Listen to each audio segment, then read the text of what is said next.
Hi, I'm Tim Habel with Federal Mogul Motor Parts, and today we have in our bays a 2008 Chevrolet Malibu that has a running rough complaint. The check engine light on this vehicle is also on in the dash, which means that there is a trouble code stored. So we're going to start our diagnostic process by retrieving that trouble code to pinpoint what's wrong with this 3.6 liter engine.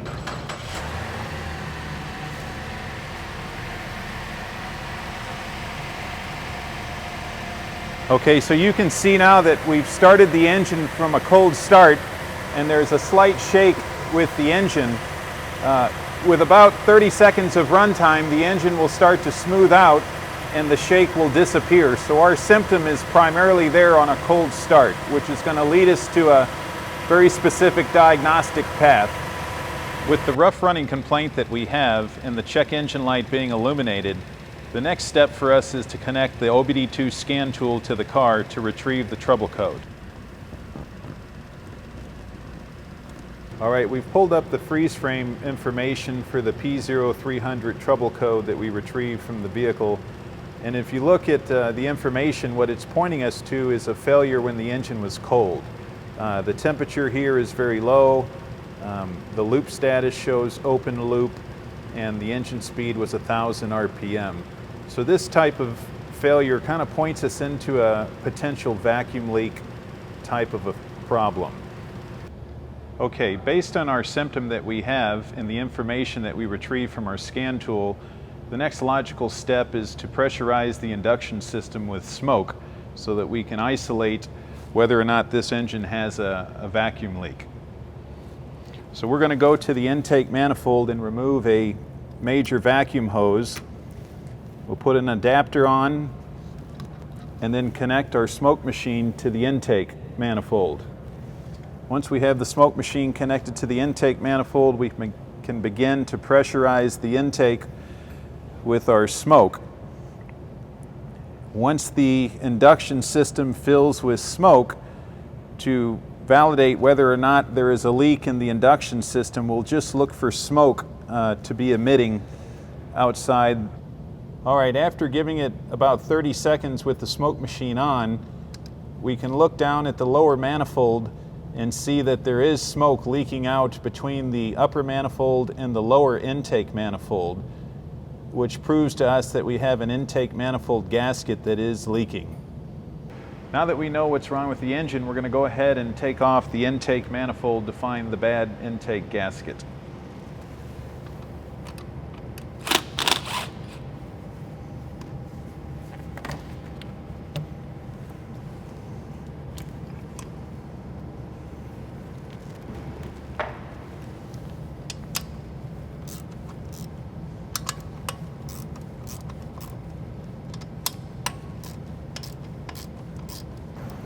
Okay, we should be ready now to remove the intake manifold. All the bolts are removed and the electrical wiring is disconnected from all the sensors. So if we got everything off, we can go ahead and lift the manifold out of the way, the upper manifold.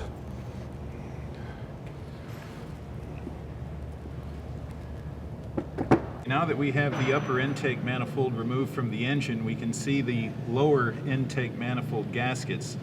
This is the area that we were seeing our smoke come out of. So we're going to inspect closely these gaskets and look for any problems, tears, or overly flattened sealing beads. And on this lower gasket, we can see here in the back of the gasket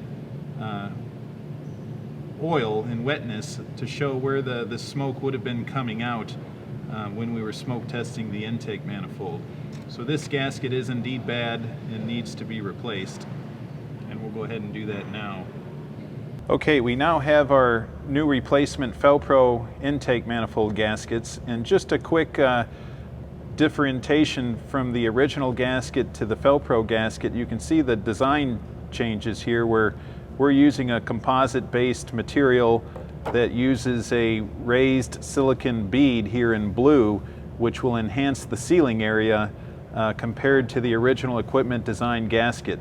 We call that sealing bead Prento Seal, and it adds an additional clamp load in the port sealing area. We're now ready to install the front bank's lower intake manifold gasket, and I just wanted to point out the plastic nib that's made into the gasket.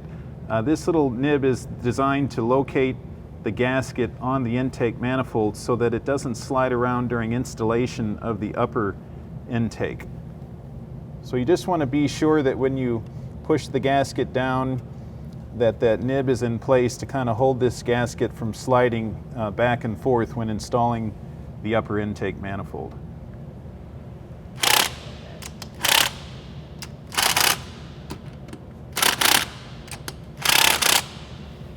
Okay, we've now got the new fel-pro gasket installed and the upper intake back in place. Put the last couple of pieces on, the 2 engine covers, and we'll be all done with this job.